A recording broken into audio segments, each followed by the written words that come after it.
Julie Emerson. So please give them a rousing press club welcome. And again, we're going to try to wrap by 12:45. So keep your questions quiet, no rambling, and we'll hear from them now. Thank you much.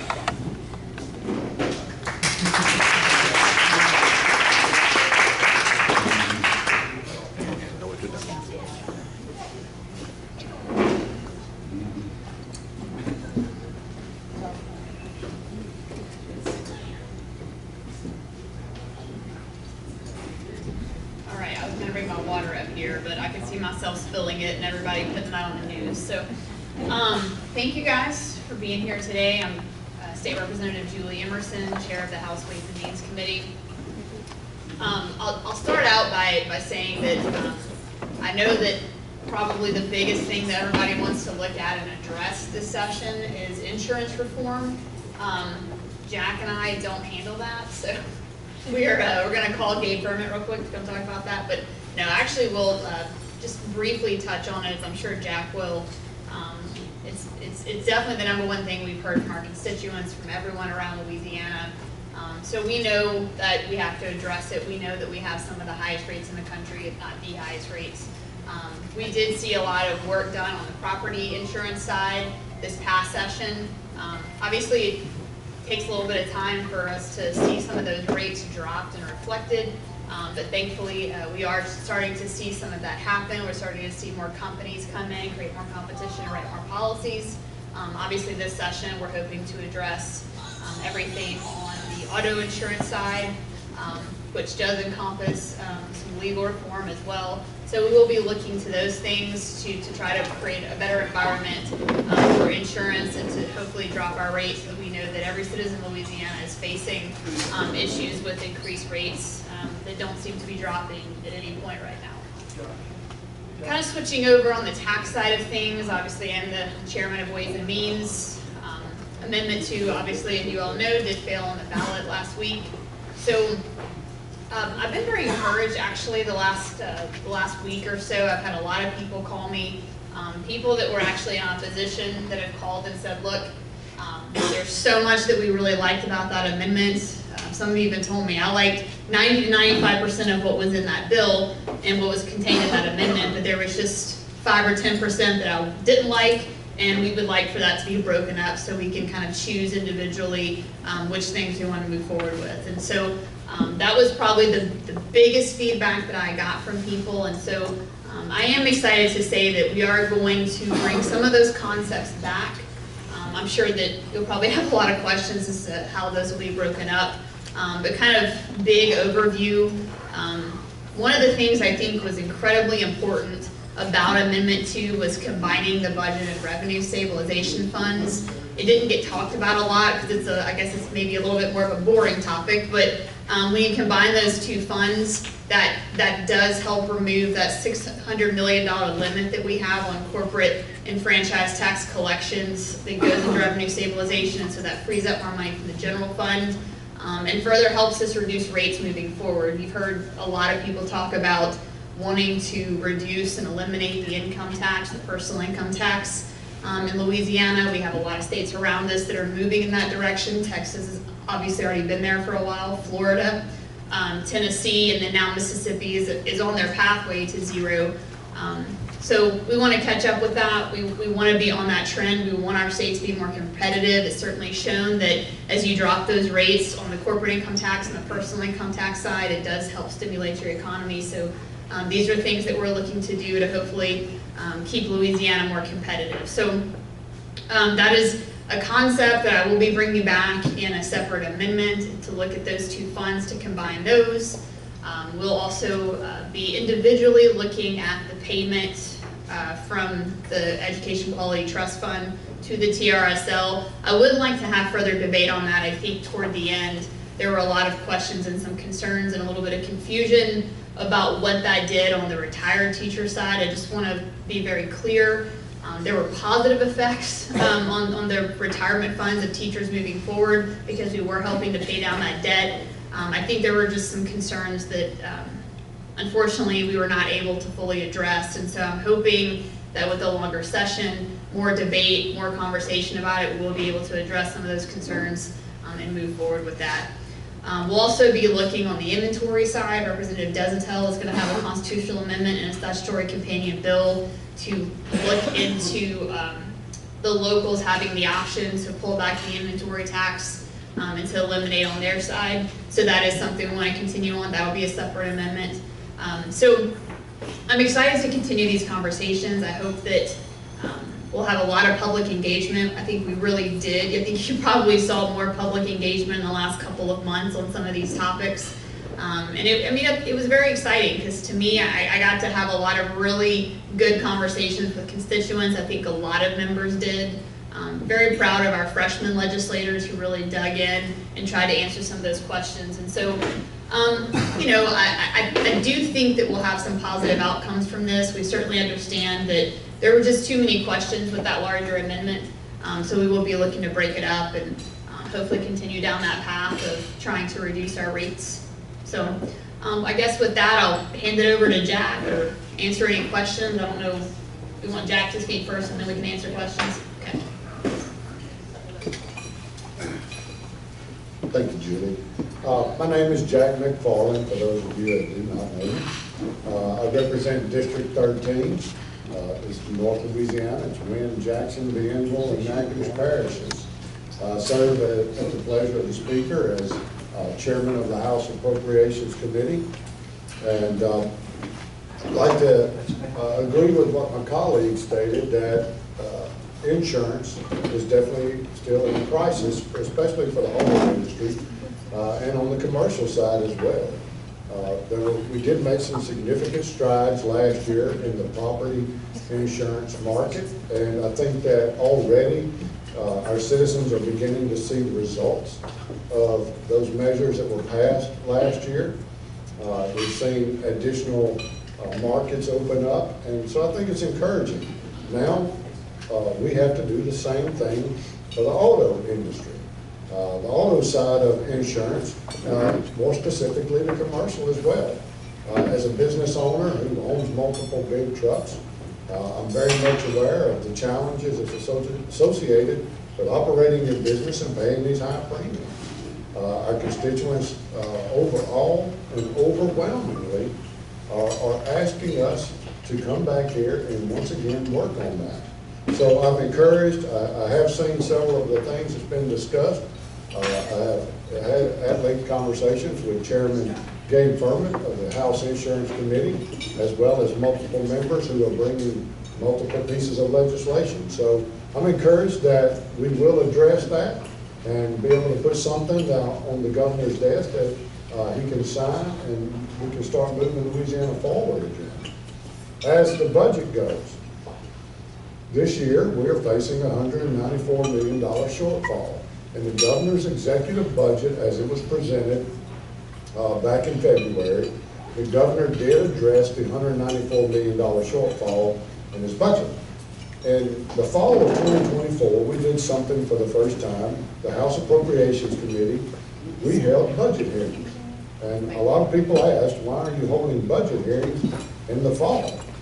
Well, we knew that this shortfall potentially could exist.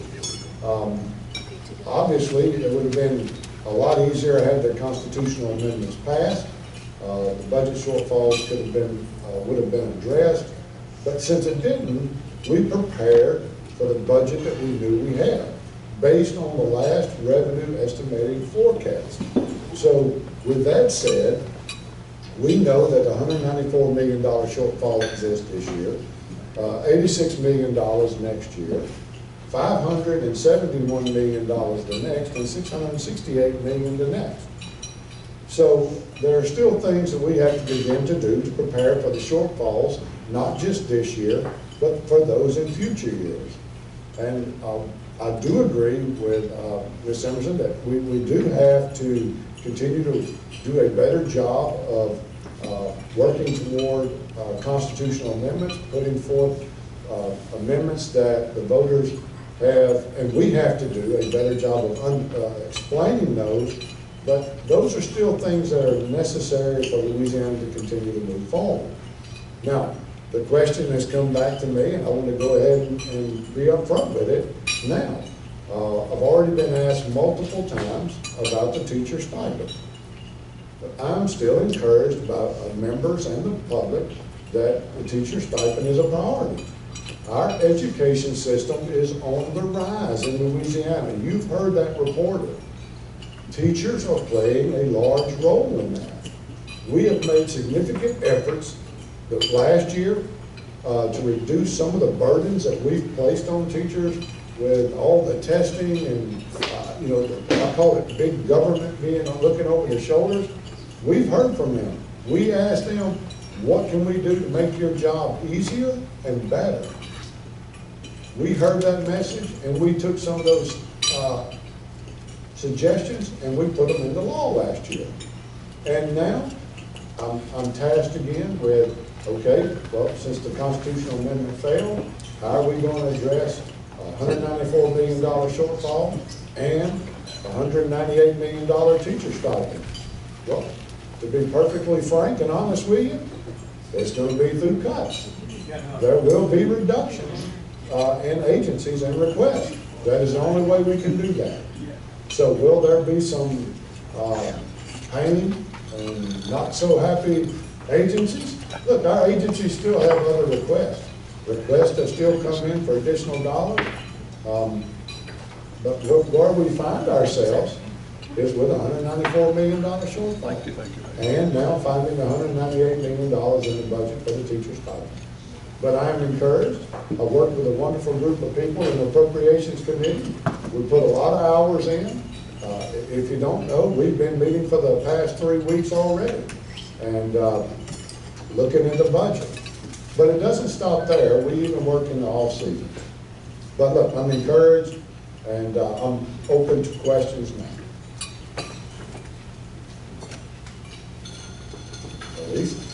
Now, some of you I do know, so some of you I don't, so if I call you by name, if I don't be offended, please.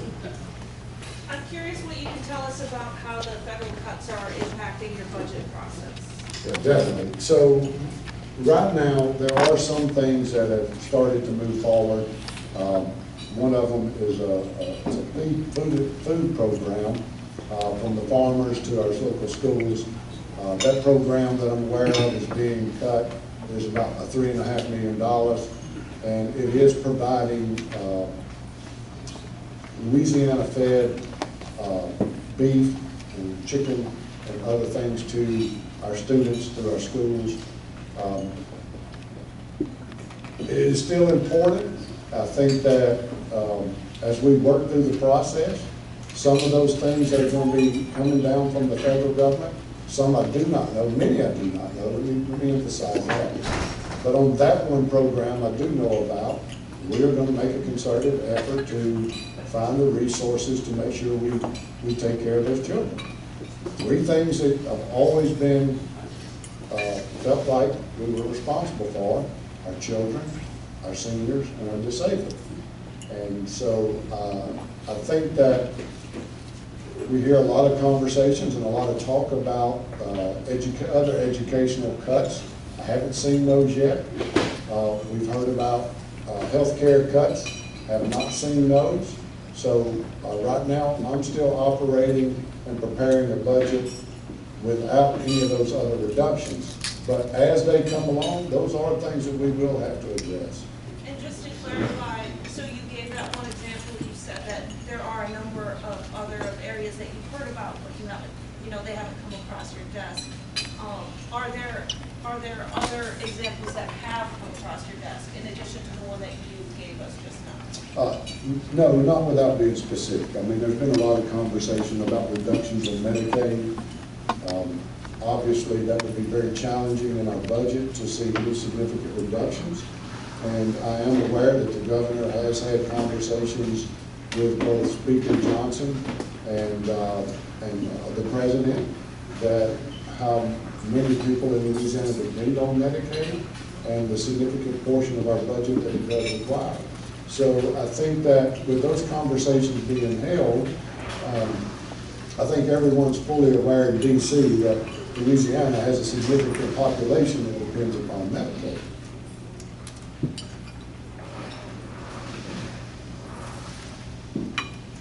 Tanya with AARP Louisiana. Chairman McFarland, for the past several years, the legislature has been able to include additional waiver services for seniors in the state's budget. These are cost-effective alternatives to nursing homes, and they've also been life-saving to many of our seniors and adults with disabilities. Is this something that you and the committee would be willing to continue during the 2025 legislative session? It is. It is one of those things that, once again, we will be reevaluating in our conversation. Excuse me. In our conversations during appropriations. I've met with those individuals previously, and will continue to meet with them again. Excuse me.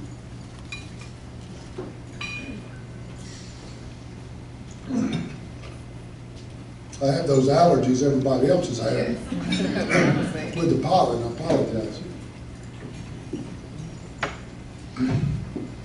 You know, the waivers have always been a priority. It'll come back.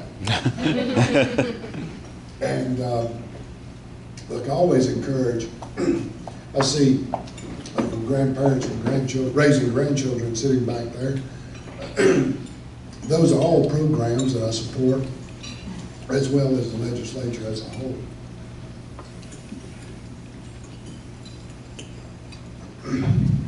Okay, that's better. Mr. Smith. So I saw a bill that you had filed, pre-filed, involving the Revenue Stabilization Trust Fund. Are you trying to take money out of that trust fund or divert deposits that were otherwise planned to go to that fund? And if so, how much money and what are you trying to use it for? So, last year, when that opportunity came along, the funds bill was amended in the Senate, if you remember. So this year, I did include that in the funds bill, in the pre-filing, to put us in a position so that if we choose, that would provide us with the opportunity, because we know there are shortfalls, just like the waiver program for our seniors. We wanted to allow ourselves the flexibility within the budget if those dollars should be required to fund necessary programs, then we would have that on the front end. And I think it's a much better approach than amending it during the process. I think it's more genuine to the public that when we have a transparent budget. And so I was encouraged to include that in the funds bill on the front end and the pre-file. But do you know if there's a certain amount that you're targeting from that fund? I do not. There is not a specific amount. I just wanted to leave the option and to be as flexible as I could in the process. And look, I do think that as we get into the next REC meeting, which may not be until sometime the first or second week of May, I would like to believe that our economy is doing a little bit better. We've had a lot of announcements, and it is, I think, beginning to stimulate some of our workforce and our opportunities. So I am encouraged that we will see some additional dollars, but I don't know what that'll be, and I don't know if it'll be enough. So should that require those additional dollars, then I just want us to have the ability to have that access. All tools in the toolbox right now. So with the Baton Rouge Business Report, we saw that you went on a trip with the governor, fellow legislative leaders, and two prominent Louisiana trial attorneys last week. Gobble, gobble. To discuss legislative priorities around auto insurance. Can you just talk a little bit about what those conversations look like and what might come out of the trip when it comes to potential legislation? Yeah, absolutely. So, obviously, I was not, since I do not sit on the insurance committee, but I am one of those individuals for the last 10 years that has proposed and even was fortunate enough to have legislation passed last year and signed by the governor. I had a direct action bill that I was able to advance. I tried for several years. Those were conversations just like that one that we had across the spectrum. And when I say that, I think it's important that we all remember that we should be communicating with everyone, all sides of this. And so just like on that trip, obviously we had the plaintiff attorneys, a couple that was there, and we heard their side of it and how things were affecting them and what things that were being proposed. We got their perspective of it. Obviously, as someone who is in business and has carried legislation with the business and industry groups and also with the insurance groups, because I've carried several other bills trying to reduce insurance rates, it was important to have another perspective. And last year, when I was carrying the direct action bill, that was the first time that I can tell you I actually sat down with any of the plaintiffs and got their perspective. And so I was encouraged at that opportunity, then definitely I felt compelled to sit down with everyone that has a stake in this and see if we could come to some compromise or some solution. And that should not be a bad thing. That should be a good thing. I think that's what you all should expect us to do, is to communicate with everyone involved. And that is the only way that I believe, and I believe that others that attended believe that we can move this legislation forward. Obviously, we know that medical transparency is a significant piece of this. And the plaintiff's attorneys were perfect for us to have that conversation with. Was there any agreements made? No, there was none while I was present in the room, but it was insightful and educational and gave me a very different perspective of some of the things I did not understand, but now I have a different viewpoint. But I still hold to the opinion that it is important that collateral source, or medical transparency is what I call it, it is a vital part of it, and I still think that we have to do a better job of getting that under control. Nothing changed my position on that. Elise, again? Just a couple of in the weeds questions, hopefully they won't. Going back to the revenue stabilization fund, you said, it's a tool in the toolbox. You want to have it available to you. So that funding, having that available, would that something that you could possibly, would that particular funding be able to be used for recurring expenses this year? No, I would not do that. I would only, if that has to be accessed, I think that it is a priority that is only be for one time. And look, the challenge of taking the state's budget, which already had a $194 million shortfall, and then you have other needs, requests that are already flowing in, that from the time the governor presented his executive budget, and then I add the $198 million necessary to fund the teacher stipend, then I think it's important that we do have that opportunity or that flexibility. So, for an example, let's just say that with the other needs of the state, whether it's the waivers, whether it's education, public safety, there's a multitude of things, of requests that I'm getting. The one thing from the federal government that I already know about, should there be any more that come in between now and then, I think that the flexibility of being able to access that revenue one time, for a one-time expense, and that's what I'd like to think the teacher stipend is that it's a one-time expense. I'm not ruling out anything, I'm just like to have the ability to say that if we needed those dollars, that they're available. We still have to cover the expenses from the terrorist attack back in January. We have additional expenses associated with the terrorist attack, the Super Bowl, and Mardi Gras for all the additional security. That has to be paid for. And obviously, we have requested assistance from the federal government. That has not come to fruition yet. So I have to account for that as well in the budget. So obviously, there are some needs of the state that we did not anticipate when we prepared the 24-25 fiscal year budget, but I need that flexibility, and I think that obviously with the amount of revenue that is being generated and above the cap, then I think that that opportunity should present itself, then if it's necessary, yes. Yes, sir. I was actually going to ask Rep. Emerson, and forgive me if you addressed this right at the beginning. You talked about kind of taking Constitutional Amendment 2 and breaking it up into smaller pieces that can be debated individually. But I saw you also have a very long constitutional amendment for something that's similar in length and breadth to the CA2. So I was kind of wondering where that one kind of fits into the broader strategy. Yeah, it may seem similar, but it is actually, I would say, quite different. The reason for its length, obviously, is because of the nature of the Article 7 rewrite and having all of that language in there. We did leave out all references to any changes in property tax exemptions. And I would say that even in its first introduction in the committee, you'll probably see some things amended out.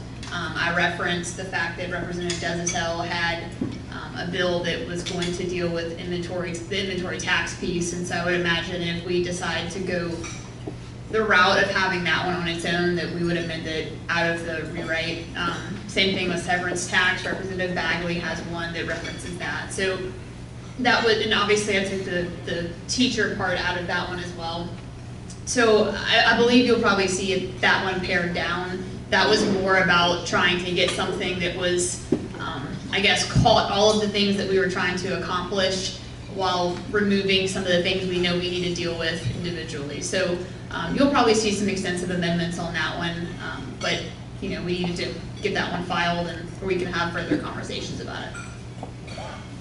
Yes, ma'am. Troy, you have pre-filed a constitutional amendment that looks like it's doing the dissolving of the education trust funds and paying the TRSL debt, Yeah. but it didn't seem to have on first review the teacher pay component. Right, because I ran out of general bills. So Representative Carlson has the statutory companion for the teacher pay. Okay, so you are anticipating that it would still function the same way where we get Correct. the teacher pay? Yep. Yes, sir. Would you concede that the amendment opponents did a much more effective job in using social media, particularly TikTok, and especially for Amendment 3, which I know had nothing to do with the Amendment 2, but the effectiveness of saying why you're in there, vote no on everything. And going forward, will the proponents, do you anticipate doing a better job of using those social media, particularly TikTok? Well, I think I'll have to concede that the opponents did a better job because they won. So yeah. You know, obviously, I mentioned before, I was very encouraged by the level of engagement that I saw lawmakers have with the public all over social media and personally as well. I hope that continues. Actually, I hope that that's a trend that continues throughout all things. Look, I certainly do understand that there were a lot of questions because there were a lot of different components of this. It was a whole article rewrite. We definitely swung for the fences on it. We were trying to fix, potentially reverse, alter things that had been added over 50 years that we really felt like we needed to do to help Louisiana continue to move in a better direction. Obviously, as I mentioned before, we are trying to be competitive with our surrounding states. So we felt like a lot of the things in that bill were important fiscal reform measures, but certainly we'll concede that we can do it better. You know, I don't think when you look in the history of the Louisiana legislature, when you make big changes, a lot of times they do take multiple times and a lot of questions arise. So I'm excited to try to answer some of those. And yeah, of course, I think we learned a lot over the last couple of months about what people want, what people don't want.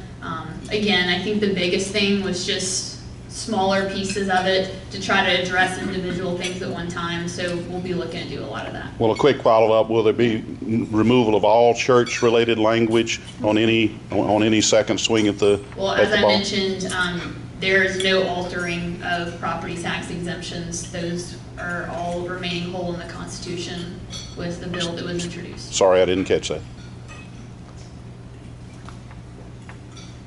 Yes, ma'am. Is the ideal scenario for you for any Article 7 changes that do pass the legislature, would you like to see those on the ballot, November 2026? Look, I think we'll have a lot of conversations about the timing. There is a bill that's been filed that would allow them to be on the spring ballot as well. And so I think as we go through the process, we want to get feedback from the public and all legislators involved as to whether or not we want to have it on the spring or the fall ballot. I will say that the beauty in having it on the spring ballot is that it would be before the next legislative session. And so especially when it comes to the combining of those funds, you talked a lot about the revenue stabilization fund with Representative McFarland. That's recurring revenue. I want to be very clear about it. Even though when it goes into the fund, when we take it out, we want to use that on one-time expenses, but that is recurring revenue that is from the overage of corporate income and corporate franchise collections. And so that's money that's going to continue to go into, well, the revenue stabilization fund for now. But it is recurring revenue, so we would like to be able to utilize it for either recurring expenses or reducing rates. This is a question for maybe both you and Rep. McFarland. In my understanding, would it be correct to assume that the ideal scenario would be to implement the teacher pay raise using the method that you had hoped to with Amendment 2? Would you like to see that happen this session? So, well, and obviously that's in reference to the separate constitutional amendment with that payment. And look, obviously we'll have a lot of policy and philosophical debates about utilizing that money, but that is money that the state has held in a fund for a very long time. I understand there are some sub-funds, but that fund was to be utilized for educational purposes. And, paying down the debt for our retired teacher fund, I still think is a good purpose, because that fund, that $2 billion fund that's sitting there, while it is gaining some interest, we are paying way more interest on that debt service moving forward. And so we felt like it was a good fiscal decision and still used for educational purposes. Just to clarify, that $2 billion pay down was actually to use to pay the teachers their pay rate. It wasn't to reduce the total length that the pay would be from the school board to pay down the deficit in the school retirement, correct? I don't believe that's correct. No, the $2 billion, I'm unsure about exactly what you were asking, but the $2 billion fund was going to be used to pay down the unfunded accrued liability of the TRSL. Well, then where did the school boards get the money for the pay rate? Sure. So, and that was kind of the heart of the issue and the confusion. So, in a very similar fashion, if you have a credit card balance and you're paying interest on that credit card balance, if you pay down a good portion of that balance, you're going to be paying less interest and less money to the principal because you've reduced it. So it's the same concept here. We were going to use that $2 billion fund to pay down some of that debt, so the local school board will save money because they're no longer having to pay as much debt, and they'll also save money on interest payments, and that's where the money was freed up. It would save the locals and the state money in the long run on interest payments. That's the money that's freed up to make the teacher pay raise. So instead of making the same payments and paying it off sooner, they would just then pay less and have the same distance. So that's the money that came to pay the teacher pay rate. If I followed that narrative correctly, I believe that's correct, yes. We have to kind of loosen, we'll take 2 more questions. Yes. No. If the sales tax rolls off shortly, would that revenue be greater than $160 million? The sales tax that's getting ready to roll off? Well, the roll-off date for the sales tax bill that was passed in November, I believe is like 2030 or 2031. Yeah, 2031, something of that nature, so. That would be, and I believe it was to go from 5 to 4.75, and that would be roughly 250 million. In the back. Go ahead, take the last one. Yeah, Rep. Emerson, there's been talks about, reducing income tax. There's also a bill to over time, get rid of the income tax. How does that factor in with, you know, moving forward now that Amendment 2 didn't pass? Are those still in your sights to do something like that? Yeah, good question. I mean, you know, obviously that's a big reason why we're trying to revisit some of the aspects, because certainly, and I'm not sure if this has been mentioned before, but the amount of money that's going into the Revenue Stabilization Fund on average right now is a little over $1 billion. And so that's why it's important to put that recurring revenue back into the general fund, because just that alone could help us incredibly reduce income tax rates. 1% of the personal income tax is roughly $1 billion. So that could help you go from 3 to 2 right there. So it is a really important part of the discussion. We can't lose sight of that because, again, all of our neighboring states are moving that direction. I even read an article about South Carolina starting to address reducing their personal income tax. As I mentioned before, Mississippi is on that pathway now, and so we have to keep that in our sights if we want to remain competitive on that level. If I can follow up, how do you factor in these budget shortfalls with, you know, that would be a major, you know, hit to the budget? Well, I will tell you, and I don't mean to make light of this, but considering all of the different budget shortfalls that Chairman McFarland and I have experienced in our 10 years in the legislature, $194 million is not as significant as we faced before. So I would tell you, obviously, you know, the governor and all the legislators are very committed to trying to find places that we can be more efficient with our tax dollars. We're going to continue to do that. But also, look, as far as the multi-year projections that Chairman McFarland discussed, I think we would both admit that those are projections. Obviously, we don't know exactly where we are until we get to those years and we get to the revenue estimating conference to know where we're going to be for that fiscal year. Obviously, we hope our economy picks up. A big goal of a lot of these tax reform changes that we did in November was to stimulate our economy. So we are hoping that it will change that trajectory, and we will not be facing quite the budget shortfalls we think we will.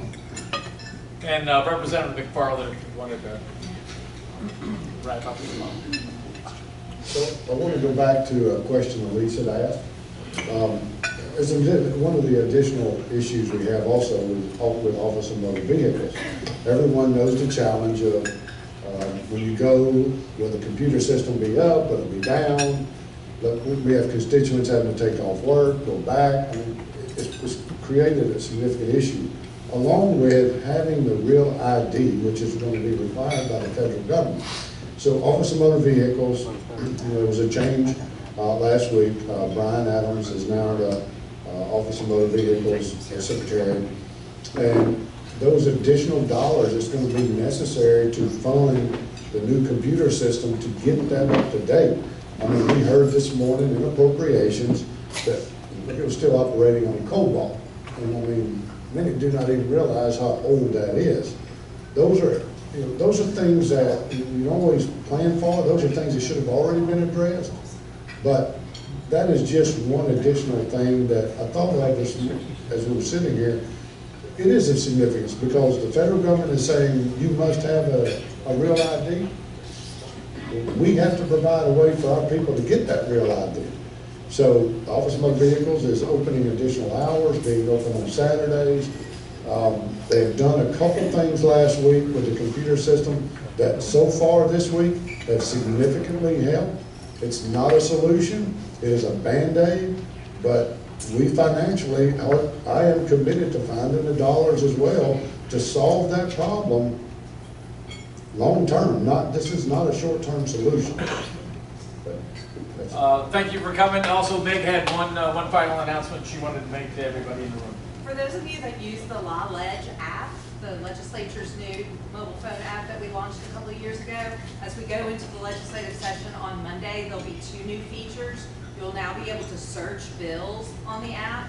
You'll be able to see their full history as well as where they're going to be in committee and whatnot. You'll also be able to find your legislator by either punching in an address, or you can, like if you're traveling around the state, want to see whose district you're in, you can do it using Google Maps. So those are 2 new features that'll be on the app. If you don't have it, they're available in the Google Play and Apple stores. All right, we will not be here next week because the session will be opening. Please thank our guests for coming.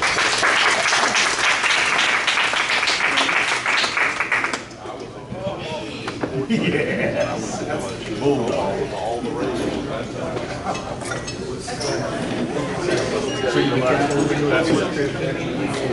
see how it all goes. Exactly.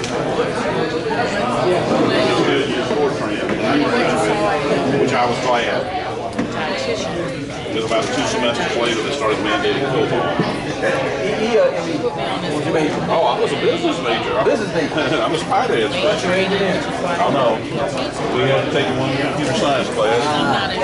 It was Fortran back when, way back in 1980.